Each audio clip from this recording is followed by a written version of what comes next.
second part of grasping sparrow's tail is a rollback. And when we get into the grasping sparrow's tail, and once we get settled in our footwork never changes.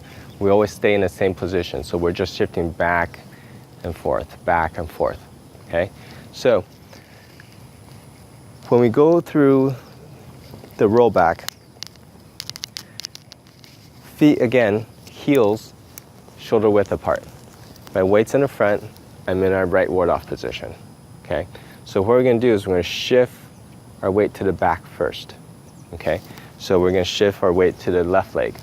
So from the right leg, back to the left leg.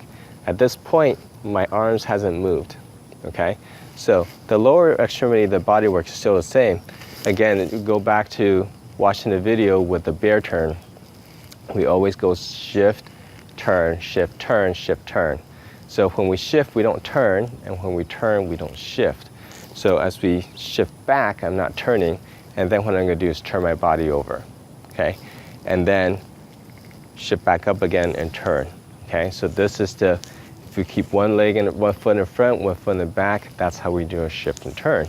And I'll do another separate video specifically on footwork, on shifting. So we're gonna shift back and turn our body in this fashion. So when we go from the right ward off, I'm shifting back, but I haven't moved my arms yet. So our arms are always gonna be following our bodies. So as I turn, what I'm gonna do is I'm gonna keep my arms in the same position. I'm gonna turn my body and then start dropping my hands. Now the hand goes in an arc position, same thing. It's like a little bit of sweeping motion coming down into this left corner, okay? So we're gonna bring our hands down, and same thing, our right hand's just gonna drop and make a little circle, okay? And we're gonna start getting ready into our press position. So the roll back is just a shift and then this turning and our hands coming down motion, okay?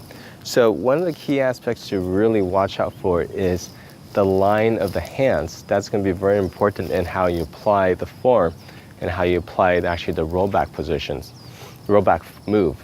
So what I want you to do is you think about your feet, and I'm gonna put it along this arc line, and it's not gonna be exactly arc because it should be a straight line, but this is a line I have. So if I was to put my feet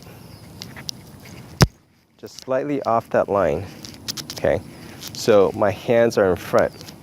So now if we take a line from our toes to toes, there's gonna be a 45-degree line in this fashion, okay? So similarly to that arc. So what you wanna do is, as you bring your hands down, you're gonna pick a spot about right there, okay? About 1 foot in front of that you look down at. So right about when I look down, I'm looking at that line. Now I'm gonna follow that line and create a straight line that's 45 degrees to my feet, okay? So there's gonna be a line down there that's about 45 degrees to my feet, okay? So what you're gonna do is as you shift back and drop your hands, the motion of your wrist is gonna follow that line, okay? So follow that line coming down and turn, bring your hands up. Now, so what you don't wanna do is, you don't wanna go from a ward-off position, shift back, and then close in on your body, okay? Or you don't wanna shift back and then bring your hands down and you end up on your body.